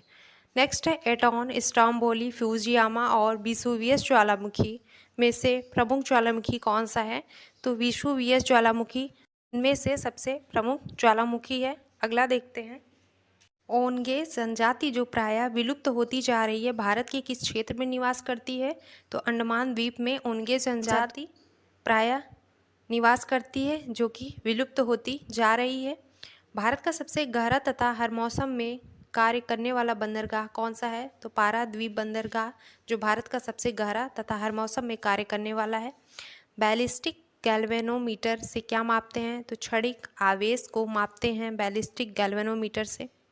नेक्स्ट है, शंट का अस्थायी रूप से उपयोग किस यंत्र में किया जाता है? तो शंट का अस्थायी रूप में उपयोग अमीटर में किया जाता है। किस यंत्र में? अमीटर में। नेक्स्ट है, गैस विसरण का नियम law of diffusion of gases किसने प्रतिपादित किया था? तो ग्राहम ने गैस विसरण का नियम प्रतिपादित किया था। नेक्स्ट है, भारतीय मोर जीव का वैज्ञानिक नाम क्या है? तो पेपो क्रिस्टेस नाम है भारतीय मोर जो है उसका वैज्ञानिक नाम। शरीर में रक्ताल्पता की बीमारी को किस नाम से पुकारा जाता है? तो अगर शरीर में रक्त की कमी हो गई है तो उसको हम लोग कहते हैं एनीमिया नामक रोग हो गया है। एनीमिया की कमी से ऐसा होता है। लाइटनिंग कंडक्टर का आविष्कार करने वाला अमेरिकी वैज्ञानिक कौन था? तो बेंजामिन फ्रैंकलिन जो कि लाइटनिंग कंडक्टर का आविष्कार किया था। किसने? बेंजामिन फ्रैंकलिन ने। नेक्स्ट है, प्रकृति में सबसे अधिक मात्रा में पाया जाने वाला कार्बनिक यौगिक क्या है? तो सेल्यूलोज है जो प्रकृति में सबसे ज़्यादा मात्रा में पाया जाता है जो कि एक कार्बनिक यौगिक है। नेक्स्ट है, नागासाकी पर गिराए गए परमाणु बम में किसका प्रयोग किया गया था? तो प्लूटोनियम का प्रयोग किया गया था। कौन सा परमाणु बम था वह? प्लूटोनियम, जिसका प्रयोग नागासाकी पर गिराए गए परमाणु बम में हुआ था। नेक्स्ट है, हेमेटाइट खनिज से कौन सी धातु प्राप्त होती है? तो लोहा प्राप्त होता है हेमेटाइट खनिज से। नेक्स्ट है, कौन सा कार्बनिक यौगिक सर्वप्रथम संश्लेषित सिंथेसाइज्ड किया गया? तो यूरिया था एक कार्बनिक यौगिक जिसे सबसे पहले संश्लेषित किया गया। नेक्स्ट क्वेश्चन है, सोडियम की खोज करने वाले वैज्ञानिक कौन थे? तो कौन थे वो? हुम्फ्री डेवी थे जिन्होंने सोडियम की खोज की थी। इन्होंने हुम्फ्री डेवी ने। नेक्स्ट है, टमाटर के फलों का लाल रंग किसके कारण होता है? तो लाइकोपिन के कारण टमाटर का रंग लाल होता है। नेक्स्ट है, क्लोरीन ब्रोमीन और आयोडीन किस परिवार के तत्व हैं? तो वे हैलोजन परिवार के तत्व हैं क्लोरीन, ब्रोमीन और आयोडीन। नेक्स्ट है बिजली चमकने के कारण हवा में मौजूद ऑक्सीजन और नाइट्रोजन का कुछ भाग किस में परिवर्तित होता है? तो नाइट्रोजन ऑक्साइड में परिवर्तित हो जाता है। बिजली चमकने के कारण जो हवा में मौजूद ऑक्सीजन और नाइट्रोजन उसका कुछ भाग नाइट्रोजन ऑक्साइड में बदल जाता है। अगला है मादा एनाफिलीज मच्छर के मुखांग में चुभने वाले अंग होते हैं। तो जो नेडल होते हैं मैक्सिला और मैंडिबल जो मादा एनाफिलीज मच्छर के मुखांग में चुभने वाले अंग हैं। नेक्स्ट है परमाणु भट्टियों में भारी जल जो हैवी वाटर उसका प्रयोग किस रूप में होता है? मंदक के रूप में परमाणु भट्टियों में जो भारी जल है उसका प्रयोग किया जाता है। गोताखोर समुद्र के अंदर सांस लेने के लिए किन गैसों के मिश्रण का उपयोग करते हैं? तो हीलियम और ऑक्सीजन गैस का प्रयोग गोताखोर समुद्र के अंदर सांस लेने के लिए करते हैं। किसका? हीलियम और ऑक्सीजन का। नेक्स्ट है जूल प्रति सेकंड किसका मात्रक है? तो शक्ति यानी पावर का मात्रक है जूल प्रति सेकंड। नेक्स्ट है फोबोस एवं डायोस जो किस ग्रह के उपग्रह हैं? तो फोबोस एवं डायोस जो हैं वह मंगल ग्रह के उपग्रह हैं। कौन से? मंगल ग्रह के। हमारा सवाल है बैक्टीरियोफेज क्या है? तो दोस्तों बैक्टीरिया का परजीवी वायरस है। बैक्टीरियोफेज क्या है? बैक्टीरिया का परजीवी वायरस। नेक्स्ट है कांच पर लिखने के लिए किस अम्ल का प्रयोग किया जाता है? तो हाइड्रोजन फ्लोराइड अम्ल का प्रयोग कांच पर लिखने के लिए किया जाता है। नेक्स्ट है किसी चालक के सिरों के बीच विभवांतर उसमें बहने वाली धारा के समानुपाती होता है। यह नियम किसका है? तो यह ओम का नियम है जिसमें कहा गया है किसी चालक के सिरों के बीच विभवांतर जो है उसमें बहने वाली धारा के समानुपाती होता है।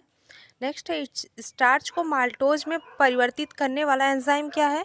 तो एमाइलेज एंजाइम जो है स्टार्च को माल्टोज में परिवर्तित करता है। कौन सा? एमाइलेज। नेक्स्ट है परमाणु घड़ी किस प्रभाव के अंतर्गत कार्य करती है? तो परमाणु घड़ी जो है वह पीजो इलेक्ट्रिक प्रभाव के अंतर्गत कार्य करती है। किसके अंतर्गत? पीजो इलेक्ट्रिक प्रभाव के। नेक्स्ट है प्रत्येक पदार्थ में उसके द्रव्यमान के कारण ऊर्जा होती है। यह सिद्धांत किस वैज्ञानिक ने प्रतिपादित किया? तो आइंस्टाइन ने यह सिद्धांत प्रतिपादित किया कि प्रत्येक पदार्थ में उसके द्रव्यमान के कारण ऊर्जा होती है। नेक्स्ट है हवाई जहाज को बनाने में कौन से फाइबर का प्रयोग किया जाता है? तो कार्बन फाइबर का प्रयोग हवाई जहाज को बनाने में किया जाता है। जल के प्रवाह में कौन सा नियम लागू होता है? तो जल के प्रवाह में बर्नौली का नियम लागू होता है। किसका? बर्नौली का। आंसू में कौन सा एंजाइम पाया जाता है? तो जिससे बैक्टीरिया होते हैं वो मर जाते हैं। तो लाइसोजाइम एंजाइम हमारे आंसू में पाया जाता है जिसके कारण जो जीवाणु हैं वह मर जाते हैं। नेक्स्ट है किसी वस्तु का वेग दोगुना करने से उसकी गतिज ऊर्जा कितनी हो जाती है? तो अगर हम किसी वस्तु का वेग दोगुना करते हैं तो उसकी गतिज ऊर्जा जो है 4 गुनी हो जाती है। कितनी? 4 गुनी। किसके कारण खुले में रखा दूध कुछ देर बाद खट्टा हो जाता है? तो लैक्टिक अम्ल बनने के कारण जो दूध है वह खट्टा हो जाता है और दही में परिवर्तित हो जाता है। नेक्स्ट है जब दो हल्के नाभिक मिलकर भारी नाभिक की रचना करते हैं तो उसमें कौन सी प्रक्रिया होती है? तब जब दो हल्के नाभिक मिलते हैं और भारी नाभिक की रचना करते हैं तो वह नाभिकीय संलयन प्रक्रिया कहलाती है। कौन सी? नाभिकीय संलयन प्रक्रिया। नेक्स्ट है पृथ्वी के पलायन वेग का मान कितना है? तो 11.2 किलोमीटर प्रति सेकंड पृथ्वी के पलायन वेग का मान है। अगला है अत्यंत निम्न ताप पर भौतिकी के अध्ययन को क्या कहा जाता है? तो क्रायोजेनिक्स कहा जाता है अत्यंत निम्न ताप पर भौतिकी के अध्ययन को। नेक्स्ट है रासायनिक दृष्टि से भारी जल जो हैवी वाटर है वह क्या है? तो ड्यूटेरियम ऑक्साइड D2O जो है भारी जल है। नेक्स्ट है हीरा और ग्रेफाइट किसके अप्रूफ हैं? तो कार्बन के अप्रूफ है हीरा और ग्रेफाइट। नेक्स्ट है किस गैस में सड़े अंडे की गंध आती है? तो हाइड्रोजन सल्फाइड गैस जो है उसमें सड़े हुए अंडों की तरह गंध आती है। नेक्स्ट है न्यूरॉन किसकी इकाई है? तो तंत्रिका तंत्र की इकाई है न्यूरॉन। अगला है लौंग के तेल का प्रमुख घटक जो दांत का दर्द दूर करने में प्रयुक्त किया जाता है। तो लौंग के तेल का एक प्रमुख घटक है यूरेनाल जिसका प्रयोग हम दांत का दर्द दूर करने में करते हैं। किसका? यूरेनॉल का। नेक्स्ट है आइकोनोग्राफी के अंतर्गत किस चीज़ का अध्ययन होता है? तो मूर्तियों एवं प्रतिमाओं का अध्ययन किया जाता है आइकोनोग्राफी में। अगला एक पारसेक कितने मीटर के बराबर होता है? तो एक पारसेक में 3.09 इंटू 10⁻16 मीटर होता है जो कि पारसेक क्या है? एक दूरी का मात्रक है। अगला है कोशिका का ऊर्जागृह जो पावर हाउस ऑफ सेल है किसे कहा जाता है? तो माइटोकॉन्ड्रिया को। यह नाम किसने सबसे पहले प्रतिपादित किया? तो सी बेंडा ने इसका नाम सर्वप्रथम दिया, माइटोकॉन्ड्रिया। अगला है अयोध्या में स्थित बाबरी मस्जिद का निर्माण किसने कराया था? तो दोस्तों अयोध्या में जो बाबरी मस्जिद है उसका निर्माण मीर बाकी ने करवाया था। अगला है टोडरमल ने किस क्षेत्र में योगदान के लिए ख्याति अर्जित की थी? तो टोडरमल जो थे वह भू राजस्व प्रबंधन के क्षेत्र में योगदान दिए थे जिसके लिए वे प्रचलित हैं। अगला है किस मुगल शासक का मकबरा भारत में नहीं है? तो जहांगीर का मकबरा भारत में नहीं है, वह कहाँ है? लाहौर पाकिस्तान में है। अगला है मोहम्मद बिन कासिम द्वारा सिंध की विजय कब हुई? तो मोहम्मद बिन कासिम 712 ईस्वी में सिंध की विजय हुई थी मोहम्मद बिन कासिम द्वारा। अगला है महमूद गजनवी का दरबारी इतिहासकार कौन था? तो महमूद गजनवी का दरबारी इतिहासकार अलबरूनी था। कौन था? अलबरूनी। नेक्स्ट है पुलकेशिन द्वितीय की राजधानी कहाँ थी? तो वातापी में पुलकेशिन द्वितीय की राजधानी थी। नेक्स्ट है मोहम्मद गौरी के किस दास ने बंगाल व बिहार पर विजय प्राप्त की थी? तो मोहम्मद बिन बख्तियार खिलजी ने बंगाल व बिहार पर विजय प्राप्त की थी। किसने? मोहम्मद बिन बख्तियार खिलजी ने। नेक्स्ट है आंध्र सातवाहन वंश का वह कौन सा शासक था जिसने वेणकंटक स्वामी की उपाधि धारण की थी? तो गौतमी पुत्र सातकर्णी थे जिन्होंने वेणकंटक स्वामी की उपाधि धारण की थी। अगला है हर्ष के शासन काल में भूमिकर कृषि उत्पाद का कितना भाग वसूला जाता था?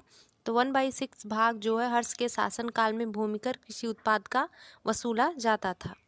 नेक्स्ट है सिंधु घाटी सभ्यता के किस स्थल में प्राग सैंधव संस्कृति की सबसे महत्वपूर्ण उपलब्धि एक जुते हुए खेत का साक्ष्य मिला है? तो कालीबंगा राजस्थान में जो कि सिंधु घाटी सभ्यता में एक जुते हुए खेत का साक्ष्य मिला है। कहाँ पर? कालीबंगा जो कि राजस्थान में है। नेक्स्ट है किस मंदिर में शिखर का सबसे पहला उदाहरण मिलता है? तो देवगढ़ के दशावतार मंदिर में शिखर का सबसे पहला उदाहरण मिलता है। अगला है बौद्ध धर्म की किस संगति में बौद्ध धर्म 2 भागों हीनयान तथा महायान में विभाजित हो गया? तो बौद्ध धर्म की चौथी संगीत में बौद्ध धर्म जो है 2 भाग यानी हीनयान तथा महायान में विभक्त हुआ है।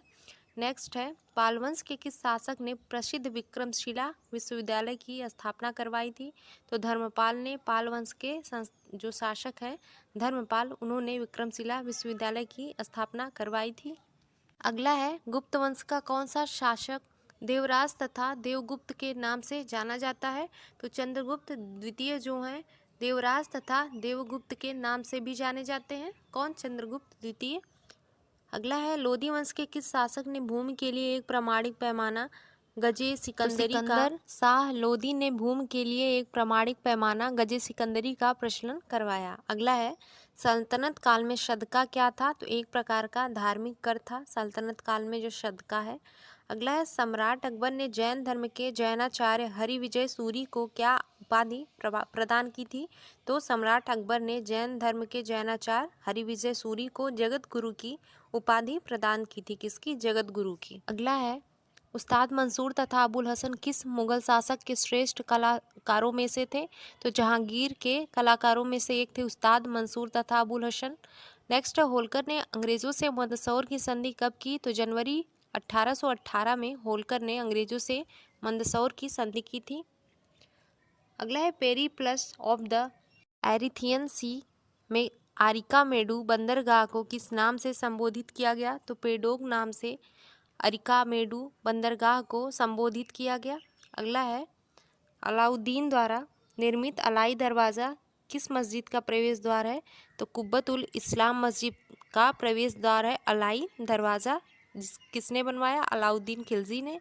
अगला है अकबर के अल्पायु होने के कारण 1556 से 1560 तक मुगल साम्राज्य के शासक की शासन की जिम्मेदारी किसके हाथों में थी?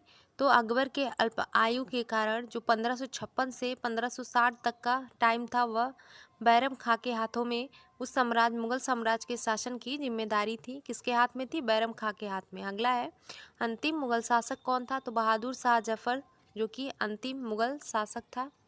अगला है बौद्ध धर्म ग्रहण करने वाली पहली महिला कौन थी? तो गौतमी थी जिन्होंने बौद्ध धर्म ग्रहण किया था।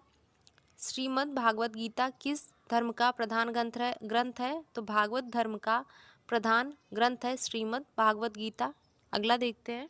अगला है, किस राष्ट्रकूट शासक ने एलोरा के पर्वतों को कटवाकर प्रसिद्ध कैलाश मंदिर का निर्माण करवाया? तो कृष्णराज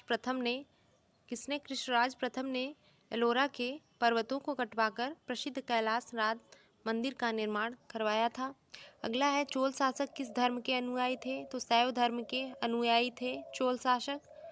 नेक्स्ट है, किस युद्ध को जीतने के बाद शेर शाह ने दिल्ली में अफगान सत्ता की स्थापना की? तो चौसा का युद्ध जीतने के बाद शेर शाह ने दिल्ली में अफगान सत्ता की स्थापना की थी। अगला है, आलमगीर टीला जो 1958 में पता लगाया गया था वह कहाँ पर स्थित है? तो उत्तर प्रदेश के मेरठ जिले में स्थित है आलमगीर टीला। ऐहोल अभिलेख किस शासक से संबंधित है? तो पुलकेशिन द्वितीय से संबंधित है ऐहोल अभिलेख। नेक्स्ट है, इलाहाबाद स्तंभ लेख का रचनाकार कौन था? तो हरिशेर था। इन्होंने इलाहाबाद स्तंभ लेख की रचना की थी। नेक्स्ट है, अंतिम मुगल बादशाह बहादुर शाह द्वितीय की मृत्यु कहाँ हुई थी? तो अंतिम मुगल बादशाह बहादुर शाह द्वितीय की मृत्यु रंगून में हुई थी। कहाँ पर? रंगून में। फोर्ट विलियम कहाँ स्थित है? तो कलकत्ता में स्थित है फोर्ट विलियम। अगला है, रणजीत सिंह और ब्रिटिश ईस्ट इंडिया कंपनी के बीच 1809 ईस्वी में कौन सी संधि हस्ताक्षरित हुई थी? तो अमृतसर की संधि हस्ताक्षरित हुई थी। किसके बीच में? रणजीत सिंह और ब्रिटिश ईस्ट इंडिया कंपनी के बीच। नेक्स्ट क्वेश्चन है, सिंध विजय का श्रेय किस ब्रिटिश अधिकारी को जाता है? तो चार्ल्स नेपियर को सिंध विजय का श्रेय जाता है। संगम युद्ध का ग्रंथ मणिमेकले किस धर्म की श्रेष्ठता प्रतिपादित करता है? तो संगम युग का जो ग्रंथ है मणिमेकले वह बौद्ध धर्म की श्रेष्ठता को प्रतिपादित करता है। अगला है, भगवान बुद्ध के जीवन की किस घटना को महाभिनिष्क्रमण कहा जाता है? तो महात्मा बुद्ध जो हैं उनके गृह त्याग है उसको हम लोग महाभिनिष्क्रमण के नाम से जानते हैं। चालीसा जो 40 अमीरों का समूह है जिसको कहते हैं, उसका जड़ मूल से किसने विनाश किया? तो बलवन ने उसका जड़ मूल से विनाश किया था चालीसा का। अगला सवाल है, हैदराबाद नगर का संस्थापक कौन था? तो मोहम्मद अली कुतुब शाह जो था वह हैदराबाद नगर का संस्थापक था। नेक्स्ट है, चांद बीबी का विवाह किस राज्य के सुल्तान के साथ हुआ था? तो बीहापुर के अली आदिल शाह के साथ चांद बीबी का विवाह हुआ था। नेक्स्ट है, सुप्रसिद्ध कृति तबकात-ए-अकबरी की रचना किसने की थी? तो ख्वाजा निजामुद्दीन अहमद ने प्रसिद्ध कृति तबकात-ए-अकबरी की रचना की थी। अगला है, जैन साहित्य को किस नाम से जाना जाता है? तो जैन साहित्य को आगम के नाम से जाना जाता है। अगला है, अधिकांश विद्वानों के अनुसार सिंधु घाटी सभ्यता के निर्माता कौन थे? तो द्रविड़ थे सिंधु घाटी सभ्यता के निर्माता। अगला है, संगम काल में राजा के जन्मदिन को क्या कहा जाता था? तो पेरूनल कहा जाता है संगम काल में राजा के जन्मदिन को। प्रश्न याज्ञवल्क्य स्मृति टीका किसने लिखी है? तो विज्ञानेश्वर ने याज्ञवल्क्य स्मृति टीका को लिखा है। किसने? विज्ञानेश्वर ने। अगला है, कश्मीर का अकबर किसे कहा जाता है? तो जैनुल आबादीन को कश्मीर का अकबर कहा जाता है। अगला सवाल है, बाबर की आत्मकथा तुजुक-ए-बाबरी किस भाषा में है? तो बाबर की जो आत्मकथा है तुजुक-ए-बाबरी वह तुर्की भाषा में है। किस भाषा में? तुर्की भाषा में। अगला, ईस्ट इंडिया कंपनी को बंगाल और बिहार की दीवानी किस मुगल सम्राट ने प्रदान की थी? तो शाह आलम द्वितीय ने ईस्ट इंडिया कंपनी को बंगाल और बिहार की दीवानी प्रदान की थी। अगला है, ऋग्वेद में दस्यु शब्द किसके लिए आया है? तो अनार्यों के लिए ऋग्वेद में दस्यु शब्द का प्रयोग किया गया है। नेक्स्ट है, संगम युगीन साहित्य किस शैली में लिखा गया है? तो काव्य शैली में संगम युगीन साहित्य लिखा गया है। अगला है, गौतम बुद्ध के जन्म के समय पाटलिपुत्र का सम्राट कौन था? तो बिंबिसार था गौतम बुद्ध के जन्म के समय पाटलिपुत्र का सम्राट। अगला है, चंद्रावर का युद्ध किस किस के बीच हुआ था? तो मोहम्मद गौरी तथा जयचंद के बीच में चंद्रावर का युद्ध हुआ था। परमार वंश की राजधानी कहाँ थी? तो धारा नगरी में परमार वंश की राजधानी थी। नेक्स्ट है, महाबलीपुरम स्थित 7 रथ मंदिरों का निर्माण किसने कराया? तो नरसिंह वर्मन ने महाबलीपुरम में स्थित 7 रथ मंदिरों का निर्माण करवाया था। तहकीक-ए-हिंद ग्रंथ की रचना किसने की थी? तो अलबरूनी ने तहकीक-ए-हिंद ग्रंथ की रचना की थी। किसने? अलबरूनी ने। अगला सवाल है, दीवान-ए-कोही की स्थापना किस सुल्तान ने की थी? तो मोहम्मद बिन तुगलक ने दीवान-ए-कोही की स्थापना की थी। अगला है, जफरनामा के नाम से प्रसिद्ध इतिहास में क्या विख्यात हुआ है? तो जफरनामा के नाम से जो इतिहास में औरंगजेब को लिखा गया गुरु गोविंद सिंह का पत्र है वह विख्यात हुआ है? क्या है? औरंगजेब को लिखा गया गुरु गोविंद सिंह का पत्र जफरनामा के इतिहास में विख्यात हुआ। अगला है आर्यों के पूर्व की ओर प्रसार का अभिज्ञान कराने वाले अग्नि वैश्वानर तथा विदेध माधव की कथा का उल्लेख किस ग्रंथ में सर्वप्रथम हुआ? तो सतपथ ब्राह्मण ग्रंथ में सर्वप्रथम हुआ है। क्या? आर्यों के पूर्व की ओर प्रसार का अभिज्ञान कराने वाली अग्नि वैष्णवर तथा विदेध माधव की कथा का उल्लेख। अगला है ऋग्वेद में सबसे अधिक मंत्र किस देवता की स्तुति में लिखे गए हैं? तो इंद्र की स्तुति में ऋग्वेद में सबसे अधिक मंत्र लिखे गए हैं। कौन से देवता हैं? इंद्र देवता। अगला है निषाद का सबसे पहला उल्लेख किस ग्रंथ में मिलता है? तो यजुर्वेद में निषाद का सबसे पहला उल्लेख मिलता है। खानवा के युद्ध में मेवाड़ को पराजित करने वाला शासक कौन था? तो बाबर था, जिन्होंने खानवा के युद्ध में मेवाड़ को पराजित किया था। लॉर्ड डलहौजी ने अपहरण की नीति के अंतर्गत सर्वप्रथम किस राज्य को अंग्रेजी साम्राज्य के अधीन रखा? तो सतारा राज्य को अंग्रेजी साम्राज्य के अधीन रखा लॉर्ड डलहौजी ने। अगला है भारत में स्थानीय स्वशासन का प्रारंभ किसने किया?